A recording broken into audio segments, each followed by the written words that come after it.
Dad's ex-wife is using my brother to guilt me into paying rent for her, but I won't. Am I the a-hole? And it's by user Professional Cry 1342. Am I the for refusing to help my dad's ex-wife with rent after his passing even though she is struggling and my half-brother is still a minor? So here's the situation. My dad passed away 3.5 years ago when my half-brother was 11 years old. My dad and his ex-wife had been separated for about 5 years before his death, but they weren't legally divorced. During that time, they didn't really have much contact, and she didn't join any family gatherings or events. Even during the funeral, she wasn't there where my aunt, my grandma, and I, 32 female, were, and I didn't have a close relationship with her. My dad was also struggling financially, and he didn't leave anything behind apart from a small boat he had purchased in my name, which I sold and put the money aside for my brother's future and started paying towards his needs such as education fees and monthly allowances for him. My dad had still been supporting my half-brother's mom financially even though they weren't living together, and I only had to communicate with her a few times after his passing about my brother's expenses. Here's where things get tricky. My aunt has been paying the rent for my dad's ex-wife and my half-brother for the past 3.5 years as my dad's ex-wife claims to be struggling financially. She works full-time but also receives a pension through my dad. Now the landlord wants them to move out, and my aunt, who has been helping with rent all this time, is not in a position to pay for the rent in the future apartment. My dad's ex-wife is now asking me for help with rent, claiming she's still struggling. I'm honestly conflicted. I don't have a strong relationship with her, and I don't feel it's my responsibility to help her out with rent, especially when I'm already helping my brother. I've made it clear that I can't help with the rent, but she's persistent and threatening me to tell my brother that I'm this bad sister who is not helping him out with their housing situation. And she told me, if I'm not helping her out with rent, I shouldn't act like a good sister and help out on anything else as well. I feel like it's not fair that I should take on this burden when I'm already looking out for my brother's well-being, and especially when my aunt has already been helping her all this time. My primary focus is on my brother's future, and I just don't want to take on any more responsibilities that aren't my own. I also want to mention that while my dad financially supported his ex-wife when they were separated, their relationship was strained and I never felt close to her. I'm struggling with whether I'm being unreasonable for not helping her even though she is in a tough situation. So am I the a-hole for not wanting to help her out with rent even though she's claiming that she is struggling? No, Ope. You're not the a-hole. You have zero obligation to support her financially. She's your dad's ex-wife. She is a grown adult with a full-time job and a pension. If she's struggling, it's her responsibility to figure out her finances, not yours. Besides, you're already stepping up. You're helping your brother financially. Your dad's ex-wife is trying to manipulate you, and she's had 3.5 years to figure this out. If I were you, I'd hold my ground, because if you give in to this one, it will not end. Also, you should make it clear to your brother that you are there for him and let her figure out her own life. She's an adult. What do you guys think? Let me know in the comments section, and now let's check out the community comments. Worth Season 3645 says, not the a-hole. Tell her, fine. She wins. You will no longer help out with anything because it is not your job to help with a rent. Keep putting money aside for your brother until he is 18 and give it to him then, or find other ways to help him so that he knows you still care. I know rent is crazy right now, but how is she not paying rent with a full-time job, your dad's pension, and you helping out with the child? Anxious Routine 5526 says, she has a full-time job and a pension. You've been paying for your half-brother and your aunt has been paying her rent for the last 3 years. So where's her money going? With all that assistance for so long, even with housing being expensive, she should be able to rent somewhere even if she needs a roomie. Keep putting away for your brother, but don't give her a dime otherwise. Says, this grown woman is not related to you. She certainly is not your dependent. She is manipulative and selfish regarding you and her son. She had free rent for years. What? And she has 2 sources of income.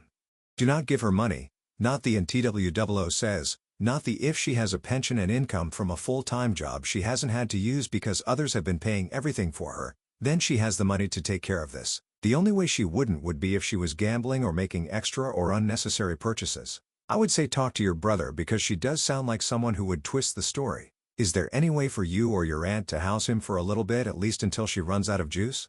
Ops Edit Update. Thank you everyone for supporting my decision.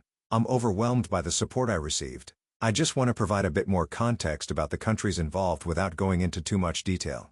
I'm originally from a Middle Eastern country and moved to Europe a couple of years ago to work under better conditions. My brother and his mom still live in my home country. Things have been tough there just like everywhere else, and she is not the only one struggling. In our culture, families help each other out. However, even though my family loves my brother and has done everything to support him, we feel like she is using us at this point, and I don't want to give in to her manipulation. My mom was a single parent who worked 2 jobs to provide me with housing and all my needs until I was able to provide for myself. So her attitude is really frustrating me even more. As some of you suggested, I don't want to help her with budget planning or finding a new apartment because I'm afraid that if I help her even a little, she'll keep asking for more. I also think she wants to maintain an expensive lifestyle. She isn't into drugs or gambling as far as I know, but she does spend a lot on luxury cosmetics, branded clothes and even some Botox and similar treatments. Regarding taking my brother to live with me, it would be very complicated due to visa processes. But if things get worse, I will do everything in my power to arrange that. I told her that life is tough for everyone. I'm in no position to pay rent, and I'm not going to send her any money from my brother's account for her rent because he will need it more in the future. It is her responsibility to find somewhere to live within her budget. I also told her, I don't want her to contact me ever again about anything related to this topic as I don't believe it is my responsibility to help her. She was shameless enough to say that she didn't want the full rent, just my share that I had to support for my brother's sake. I will send my brother a text message in a couple of days letting him know that I love him. I'm always there for him, and he can reach out to me personally whenever he wants. I'm also considering giving him a debit card. She has until the end of this month to leave the current apartment, and I'm waiting to see how things will unfold. The community agrees that OP is not the a-hole, and from that short update, we get that OP told their what's what. So now, let's move on to the final update to see how the story ends. Over the weekend, I realized I was blocked on socials by the ex-wife, and also my brother removed me as well. I reached out to my brother directly because I wanted to make sure he knew that none of this was his fault and that I will always be there for him. I didn't want to say anything that could damage his relationship with his mom, but I needed him to know that I did nothing against him and that he can always reach out to me. To my relief, he responded right away and reassured me that he has no hard feelings towards me at all. He already knew that a lot of what his mom told him wasn't true and even said he was actually happy about the decision I made. He told me that if he were in my position, he would have done the same thing. One of the most upsetting parts of our conversation was when he admitted that he never liked asking me for money through his mom because it made him feel like a beggar, but she insisted on it. He also told me that she had been looking for an apartment way beyond her budget and had been trying to collect money from different people to afford it, which confirmed my suspicions. I also learned that now they found an apartment within whatever budget she has. What really broke my heart was when he said he needed to delete our messages because his mom sometimes checks his phone, and if she found out we talked, she would be very upset with him. It made me realize just how much control she has over him. I reassured him that the money I was sending for him is still his, kept safely with me, and that when he needs anything, I will find a way to help him. But it won't be through his mom anymore. He understood and seemed relieved. He also told me that he's already thinking about his future carefully and wants to choose a profession where he can be financially independent, so he never has to worry about money. Honestly, I was happily surprised by how mature and self-aware he is for a 15-year-old. Despite everything, he's handling the situation with so much understanding and perspective, and it makes me even prouder to be his sister. For now, I will keep in touch with him privately to make sure he knows he is not alone. I told him that when he grows up, I'll be there to support him, especially for things like university. He knows that no matter what happens, I will always have his back. Opie's edit. I'm not giving him a debit card or anything as clearly he doesn't need and want it. I will save the money for his future since apparently she has the means to support my brother and he never wanted my money since he started high school. She was making him ask for his monthly allowance from me every month. Honestly, I didn't mind paying, but now that she doesn't want it, I will save it for his future when he will need it more. Willoughby, I think it's a great update. Your brother knows that you have his back and he never wanted your money in the first place.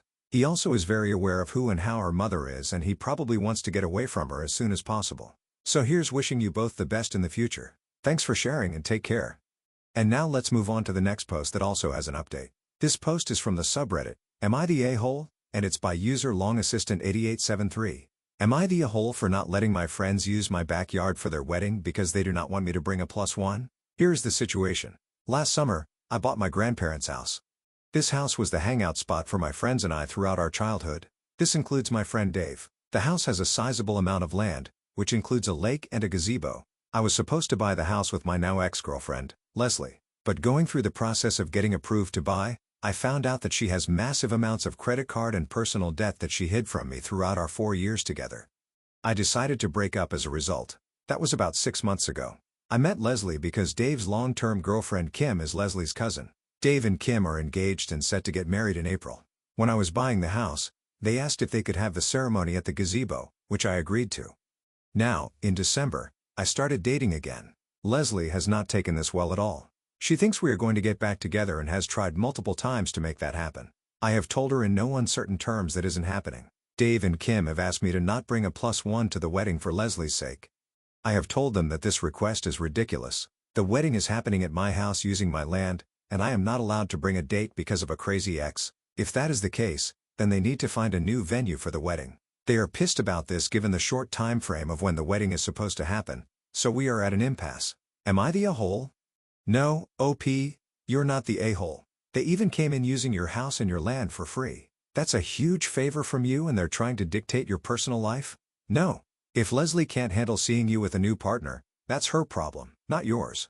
Let's just quickly recap the facts. You were very generous with them and are doing them a huge favor. Their request is absolutely unreasonable because they're telling you that you have to put your personal life on hold for your ex's feelings. How's that fair? And if Leslie is in any way unstable, she shouldn't be at the wedding. So if I was in your shoes, stand firm. It's your house and that's it. And what do you guys think? Let me know in the comments section, and now let's check out the community comments. 6-Pound Puppy says, not the well, you have 4 choices. 1. Deny them the wedding on your property, unless they let you have a date. 2. Allow the wedding and don't have a date. 3. Allow the wedding and bring your date regardless of their wishes. And 4. Allow the wedding if they don't invite Leslie. Choice is entirely yours. You'll likely lose the friendship no matter what you do at this point. So just do what makes you happy. It worked in my head said, pull an Uno reverse. Tell them Leslie isn't allowed on your property and watch their heads explode. Beautiful. And OP responds, the petty part of me did absolutely consider saying, well, Leslie cannot come to my house or be on my land, so it shouldn't be a problem. Guts Moxie says, wait, it is so let me use your land, gazebo, house, and lake to make our wedding happen, but you are not allowed to bring a date because of your ex-girlfriend request. Not to mention, the fact that your land will be trampled on, visibly driven on, partied on. The lake may be used for many interesting and nefarious deeds, and you may be responsible for all the people that show up because you own the land, and the liability for damages or for personal injury may be on your home insurance? Heck no. Not the a-hole. That is some BS there. And Miss Indy 28 says, not the a-hole. Stand your ground and die on this hill. The entitlement is real. You better bring a date or they can find another venue. Question. Are they even paying you and don't bring a gift even if they are? And responds, they are paying for the event insurance, but it is pretty small, but they are not paying me. Opie's edit. I have seen a few things brought up in a number of times in the comments, so I will quickly address them here. 1. I am fully aware of the liability issues, which is why I purchased and they reimbursed me for a special event insurance policy, which will provide a % coverage for any damages, claims, injuries, etc., to any of the property or persons up to $2 million. It is one of the first things we did after I agreed to have the event in my home. 2. The wedding will have a maximum. If everyone comes, 75 guests, 5 catering staff, and 5 security staff. The security is because this is an open area that anyone walking past can access. The house has hosted events twice this size and logistically, it has been fine. On the property are 2 cottages, one with 1 bathroom and the other with 2 bathrooms. The only portion of my house that will not be locked during the wedding is the finished basement. The basement has 2 bathrooms. 3. Every person who is single, not in an established relationship, received an invitation with a +1 including me and Leslie. This talk came after I sent in my return card and indicated I was bringing a +1. Now they are saying they do not want me to have a +1 because Leslie blew up about it and they are afraid of a blow up at the wedding. And 4. Leslie indicated she intends to bring someone on her card. I do not know if she will actually bring someone. Alright, the community agrees, not the a-hole. Leslie shouldn't go. So now let's move on to the update to see how the story ends. So I met Dave this morning. We talked for almost 2 hours about everything. I laid it out that I thought he was at best a crappy friend. I went through our long history of various things over the years that has me questioning our friendship. That was the bulk of our conversation. We then turned to the breakup with Leslie and the crapshoot of the last 6 months. Throughout the last 6 months, despite Leslie's craziness, I have bent over backwards to try and accommodate her feelings. She has shown up to my house in the middle of the night. I did not go for a restraining order.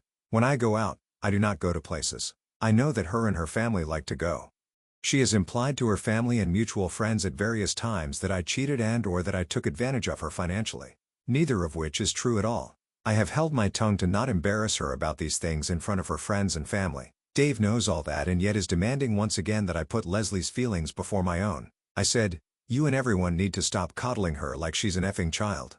Dave concedes that Leslie has been crazy and ridiculous since the breakup, but he says she feels she did not get closure after the relationship. She wants to make an evening where she can talk to you to get that closure. He also told me that Leslie has been very vigilant about paying off her debt and paid off almost $10,000 of the credit card debt. She wants to talk to me about her progress to see if that might cause me to change my mind. It will not. I asked him, so do you expect me to go to the wedding and talk to her? Because I have her blocked everywhere. And date or not, I do not plan to say a single mumbling word to her. He said, I fully expect she would lose it all if you all do not talk at the wedding. I told him if that is the case, then for the good of my property, I can't have Leslie come. If she is so unstable that I need to be coerced into a conversation with her, she is too unsafe to be a guest in any capacity in my home. So I have told him, based on what he has told me, Leslie cannot come to my house or be on my land. I am willing to still have the wedding at my place, but I cannot trust Leslie won't do something given what you are telling me. Dave lost it at this point. He said, F you and your crap, I don't need it.